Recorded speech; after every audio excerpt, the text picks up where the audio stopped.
जय हिंद दोस्तों, स्वागत है आपका सोशियोलॉजी क्लासेस के हमारे यूट्यूब चैनल पे। तो आज हम देखने वाले हैं एमपी असिस्टेंट प्रोफेसर 2025 में जो एग्जाम हुआ है उसका पेपर। तो आइए देखते हैं। पहला प्रश्न है, बैगा जनजाति के लारूकाज अनुष्ठान में फुलेरा किसे संदर्भित करता है?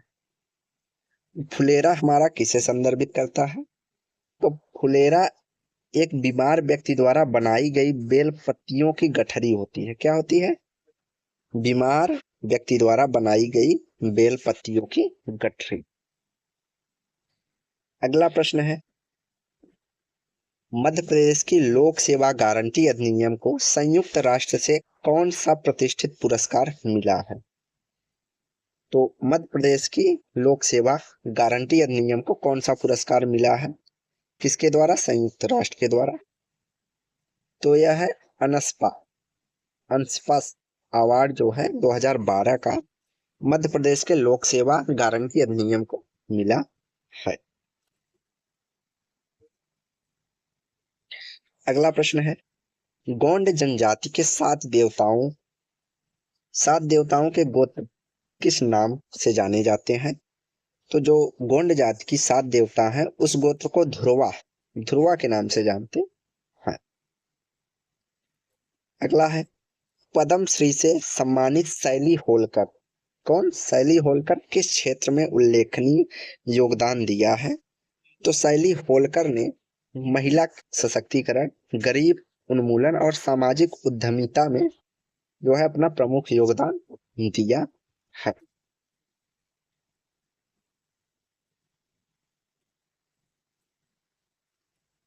प्रश्न नंबर 5 है कि मुख्यमंत्री लाडली बहना जो है योजना आधिकारिक रूप से कब घोषित की गई?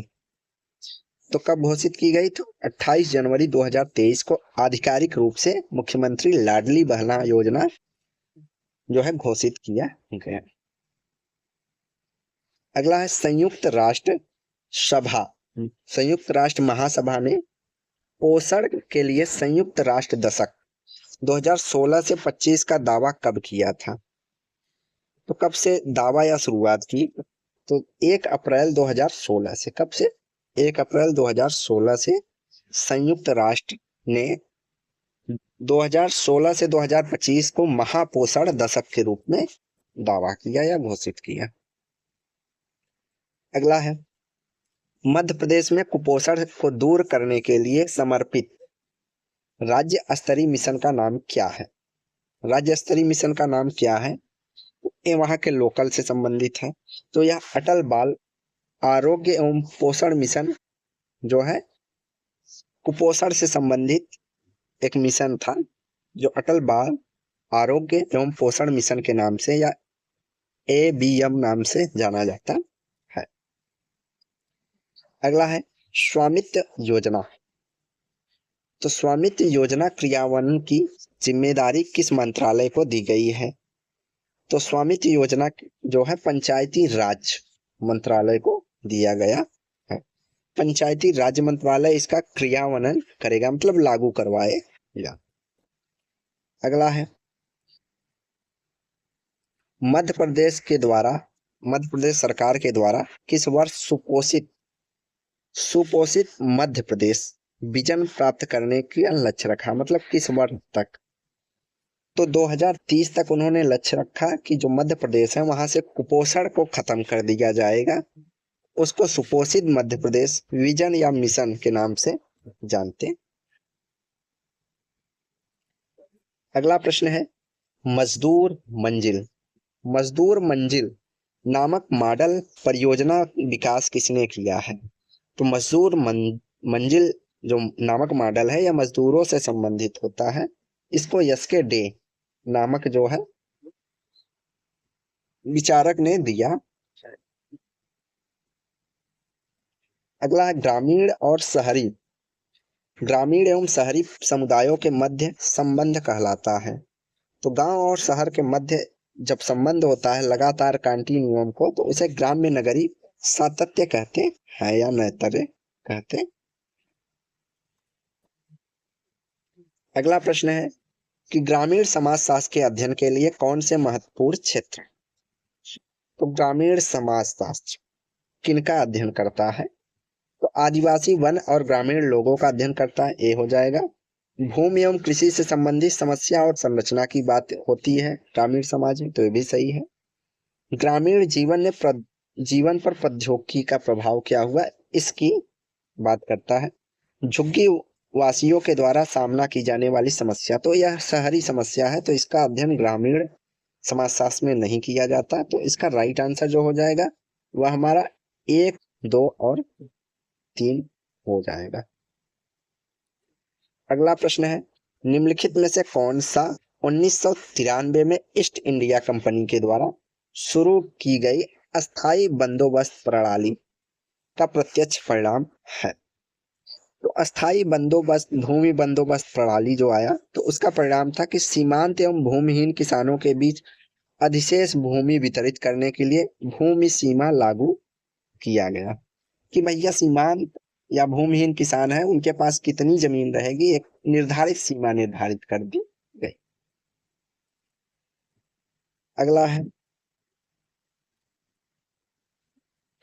कि निम्नलिखित में से कौन सा पंचायती राज प्रणाली का एक प्रमुख कार्य है? पंचायती राज प्रणाली का प्रमुख कार्य क्या होगा? तो पंचायती राज प्रणाली जो है वह ग्रामीण विकास एवं स्थानीय स्वशासन के रूप से जानी जाती, और यह 73वें संविधान संशोधन और 1992 में जो संविधान संशोधन हुआ था उसके द्वारा लाया गया था। अब 95 से में जो है इसका पहला चुनाव 95 में हुआ। अगला है कौन सा संवैधानिक संशोधन अधिनियम ग्राम सभा को पंचायती राज प्रणाली, अब देखिए सेम आंसर आ गया कि किसमें पंचायती राज प्रणाली को संवैधानिक दर्जा दिया गया था। तो 1992 में के 73वें संविधान संशोधन में जो है इसकी बात की गई थी। अगला है कृषि आधारित सामाजिक संरचना की मुख्य विशेषता क्या है? तो कृषि आधारित जो संरचना होती है उसमें हमें देखने को मिलता है कि भूस्वामित्व और कृषि पर आधारित एक अनुक्रम पाया जाता है, पदानुक्रम। तो इसका राइट आंसर हमारा ए हो जाएगा। अगला है ग्रामीण समाज में ग्राहक संरक्षक द्वैती संबंध का निर्माण करने के लिए जजमानी प्रणाली शब्द को किसने गढ़ा है? तो किसने गढ़ा है? जजमानी प्रणाली या जजमानी सिस्टम व्यवस्था की बात कौन करते हैं? तो आप सभी लगभग जानते होंगे कि इसकी बात करते हैं सर्वप्रथम विलियम वाइजर ने अपनी पुस्तक में जजमानी व्यवस्था की जो है चर्चा की। अगला है चंपारण 1917 आंदोलन का मुख्य कारण क्या था?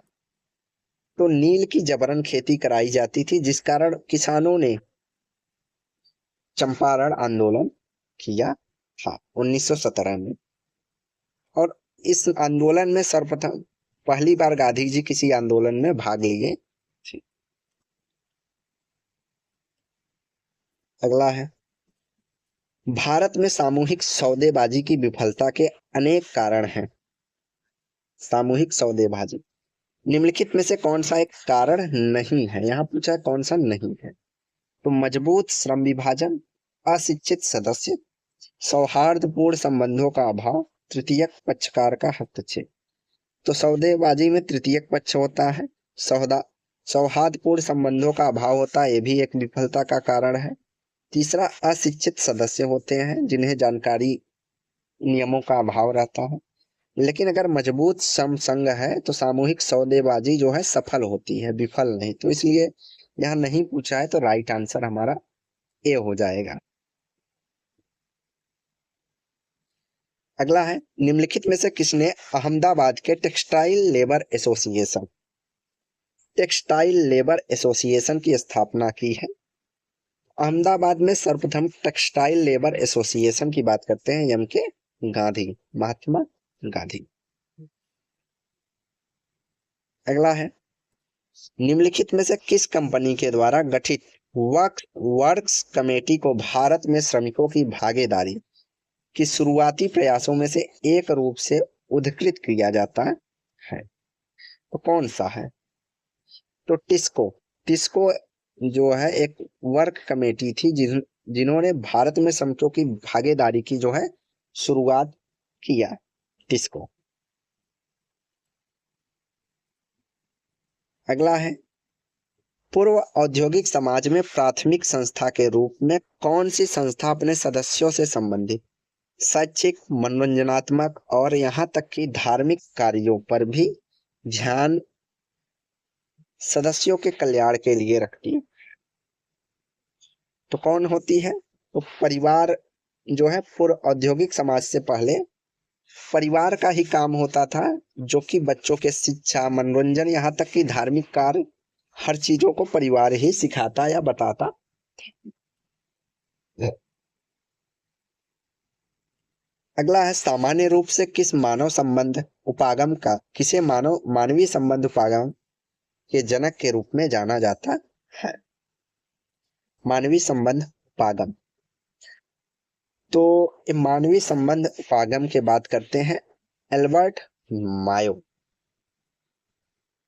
टेलरवाद, टेलर जो है टेलरवाद या फोर्डवाद के लिए जाने जाते हैं।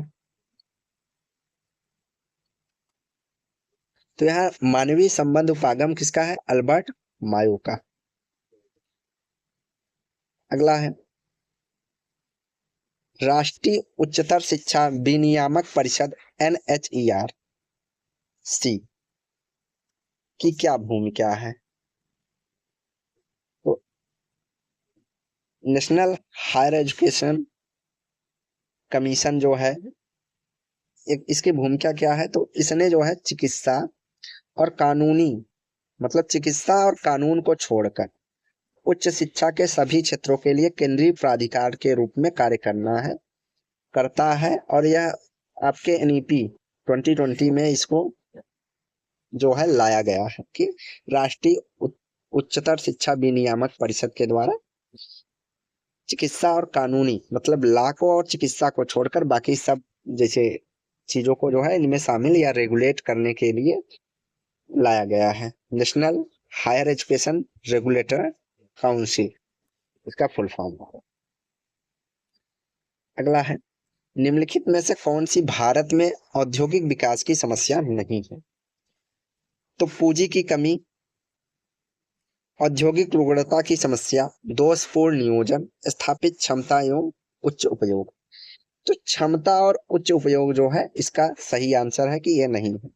अगर हम हमारे पास जितनी क्षमता है उसका हम उच्च क्षमता में उपयोग करेंगे तो हमारा डेवलपमेंट, विकास होगा, न कि उसकी समस्या है। पूंजी की कमी, रुग्णता की समस्या और दोषपूर्ण नियोजन जो है औद्योगिक विकास के लिए एक समस्या के रूप में कार्य करते। यहाँ राइट आंसर हमारा डी है।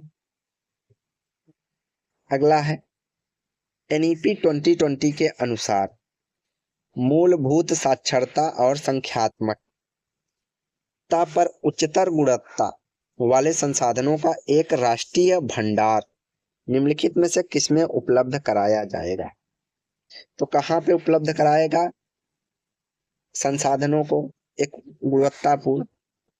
तो यह digital infrastructure for knowledge sharing अर्थात दीक्षा है, जो कि संसाधनों को उपलब्ध करवाता है मूलभूत साक्षरता की।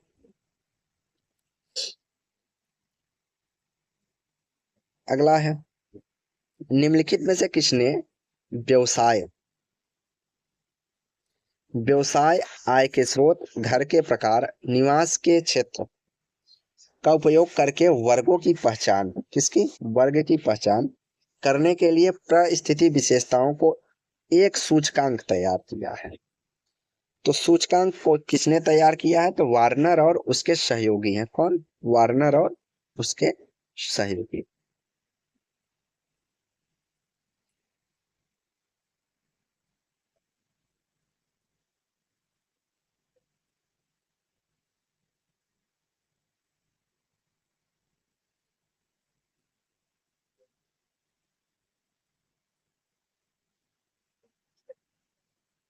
अगला है, मध्य प्रदेश के गठन के समय मध्य भारत क्षेत्र में कितने जिले इसमें शामिल किए गए थे? मतलब जब मध्य प्रदेश बनाया जा रहा था तो मध्य भारत के कितने जिले शामिल किए गए थे? तो 16 जिले। कितने? 16 जिले जो है शामिल किए गए थे। अगला है मध्य प्रदेश विशेष और आवासीय शैक्षणिक सोसाइटी एमपी सारस की देखरेख में कौन सा विभाग करता है? एमपी सारस का देखरेख कौन सा विभाग करता है? तो यह जनजाति कार्य विभाग है, जो आवासीय शैक्षणिक सोसाइटी जनजातियों के लिए खास करके ही बनाया गया है, इसके देखरेख एमपी सारस करता का जो है जनजाति कार्य विभाग करता है। अगला है मध्य प्रदेश में पोषण आहार योजना के प्राथमिक लाभार्थी कौन थे? तो प्राथमिक लाभार्थी में गर्भवती महिलाएं, 6 महीने से लेकर 6 वर्ष तक के आयु के बच्चे और कुपोषित बच्चे, ये सभी पोषण आहार के लाभार्थी हैं। यहाँ तक कि ऐसी योजना अपने यूपी में भी चलती है कि 6 वर्ष के बच्चों को और गर्भवती महिलाओं को पोषण के लिए सरकार के द्वारा कुछ चीजें प्रोवाइड करवाई जाती है आंगनवाड़ी के थ्रू। अगला है 2021 में पद्म पुरस्कार से सम्मानित किए गए भील जनजातीय कलाकार। तो भील जनजाति कलाकार का क्या नाम था? तो उनका नाम था भूरी बाई। इनको 2021 में पद्म श्री पुरस्कार जो है सम्मानित किया गया।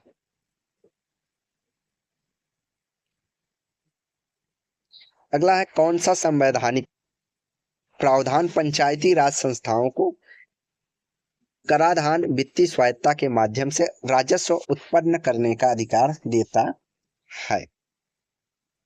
तो कौन सा? तो अनुच्छेद 243 जो है पंचायती राज संस्थाओं को कराधान और वित्तीय स्वायत्तता के माध्यम से राजस्व उत्पन्न करने का जो है अधिकार देता। अगला है 73वें संविधान संशोधन को अधिनियम को लागू होने के बाद 1994 में पंचायती राज चुनाव कराने वाला पहला राज्य कौन सा था? 1994 जो है पहला पंचायती राज चुनाव हुआ था। कहाँ पे हुआ था? तो मध्य प्रदेश में।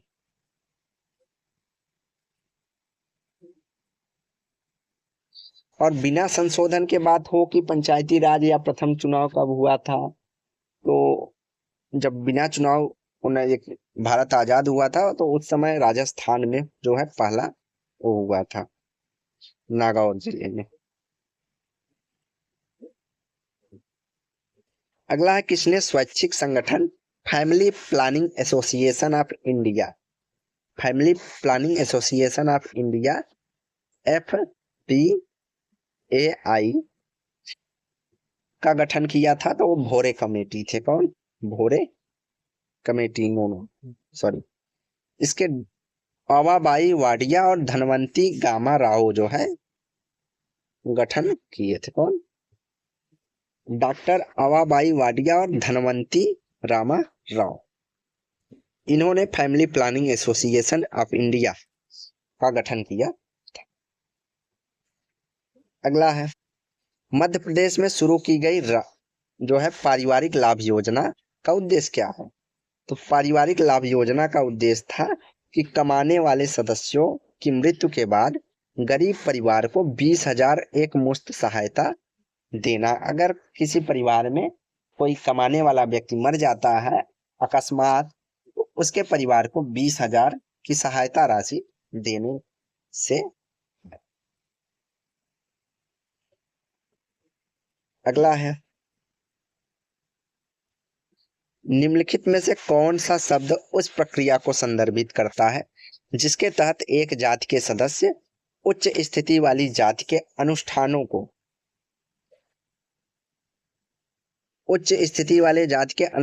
घरेलू कार्य और सामाजिक प्रथाओं को जो है अपनाकर अपनी सामाजिक स्थिति को ऊपर उठाने का कार्य करते हैं? तो MN श्रीनिवास ने कहा कि उच्च या द्विज जनजातियों की जीवन शैली को अपनाकर अपनी परिस्थिति को उठाना संस्कृतिकरण कहलाता। अगला है निम्नलिखित में से कौन सा सामाजिक विचारक सामाजिक परिवर्तन के उद्विकासीय सिद्धांत से संबंधित नहीं है। तो हर्बर्ट स्पेंसर हैं, काम्टे हैं, मॉर्गन है, लेकिन स्पेंगलर हमारे किसके हैं? चक्रीय सिद्धांत से जुड़े हुए हैं। Ostwald Spengler. चक्रीय सिद्धांत में स्पेंगलर, पैरेटो, टाइनबी आएंगे। कभी कभी सोरोकिन को भी जोड़ लिया जाता है, जबकि सोरोकिन ने उतार चढ़ाव के परिवर्तन के सिद्धांत की बात की है, सीमा के सिद्धांत की बात की है, या सांस्कृतिक परिवर्तन की भी बात कहा जाता है। पेंडुलम की अवधारणा परिवर्तन के पेंडुलम सिद्धांत के नाम से जाना जाता है। सोरोकिन का विचार यह है। अगला है, किस धर्म में पांच केयस प्रतीक होते हैं? तो सिख धर्म में 5 केयस होते हैं, कड़ा, कंघा, कटार, ऐसे 5 जो है प्रतीक पाए जाते हैं। अगला है, निम्नलिखित में से किस सामाजिक विचारक ने अपनी पुस्तक सोशल एंड कल्चर डायनेमिक्स में सामाजिक परिवर्तन के पेंडुलम सिद्धांत को दिया है? तो अभी देखो हम पेंडुलम की बात कर रहे थे, तो पेंडुलम सिद्धांत की बात करते हैं पितृम सोरोकिन। पितृम सोरोकिन ने कहा कि भाई समाज में जो परिवर्तन होता है उसके 3 स्टेज होते हैं, इंद्रिय परक, आदर्शात्मक और ऐतिहासिक, अनुभवी। तो एक में जो है भौतिक चीजों का महत्व होता है इंद्रिय परक में, एक में दोनों की मिलावट मतलब मिक्स स्थिति होती है, एक में आध्यात्मिक पर विशेष बल दिया जाता है। Indian society and continuity change पुस्तक किसकी है? तो इंडियन सोसाइटी एंड कंटिन्यूटी जो पुस्तक है वह हमारा योगेश अटल से संबंधित है।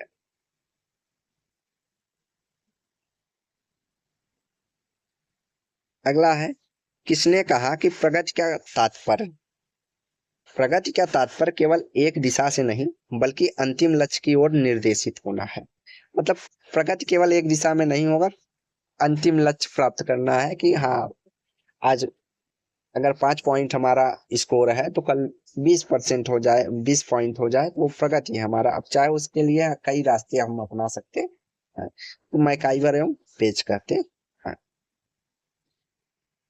अगला है, किसने स्तरीकरण को लोगों के विभिन्न समूहों के बीच संरचित असमानताओं के रूप में परिभाषित किया?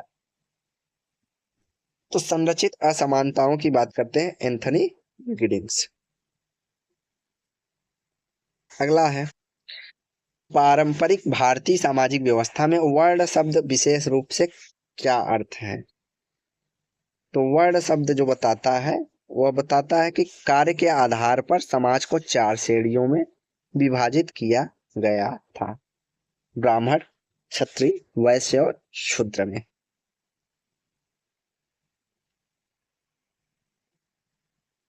अगला है, निम्नलिखित में से कौन सा सामाजिक स्तरीकरण के प्रमुख सिद्धांत में से एक नहीं है?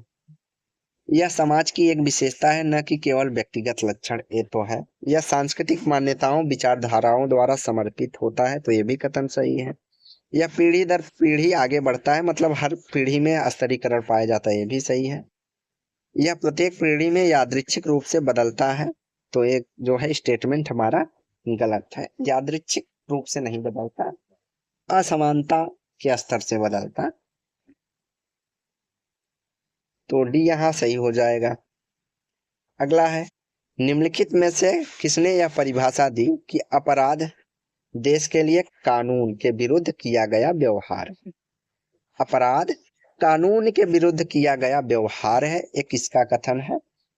तो यह कथन हमारा गिलिन एंड गिलिन का है, जिन्होंने कहा कि अपराध जो है कानून के विरुद्ध किया गया जो दुर्व्यवहार या व्यवहार। अगला है, सदरलैंड के अनुसार प्रतिष्ठित एवं सम्मानित पद के व्यक्ति द्वारा अपने व्यवसाय में किए गए अपराध को क्या कहेंगे या क्या कहलाता है? तो जब भी प्रतिष्ठित व्यक्ति कोई अपराध करता है तो उसको हम सफेद पोश, व्हाइट कॉलर क्राइम कहते हैं, और इसकी बात सदरलैंड में है। अगला है, किसने कहा कि अपराधी जन्मजात होते हैं? अपराधी जन्मजात होते हैं, यह कथन हमारा लोम्ब्रोसो से संबंधित है। किससे? लोम्ब्रोसो। और इन्हीं का विरोध करके सदरलैंड ने कहा कि अपराधी जन्मजात नहीं होते बल्कि बनाए जाते हैं, सीखते हैं। अब सामाजिकरण होता है अपराधों का, ये सदरलैंड कहते हैं। अगला है, जनगणना 2011 के अनुसार भारत में प्रति 1000 पुरुषों पर स्त्रियों की संख्या का अनुपात कितना था? 2011 के अनुसार वो 940। कितना? 940। अगला है, किसने कहा कि विचलन किसी भी समाज के लिए आवश्यक है? तो किसने कहा कि विचलन एक सामान्य है, मतलब एक हद तक विचलन हर समाज में पाया जाता है। तो इमाइल दुर्खीम ने विचलन को एक सामान्य घटना माना है। कहा कि एक हद तक जो है विचलन सामान्य घटना है, लेकिन जब विचलन बढ़ जाता है तो उससे सामाजिक विघटन होने का भी खतरा बना रहता है। और आज का आखिरी प्रश्न है कि अनुसूचित जाति एवं जनजाति के अत्याचार निवारण अधिनियम कब अधिनियमित किया गया? अधिनियमित मतलब कब लागू किया गया? तो 1989 में। कब? 1989, 1989।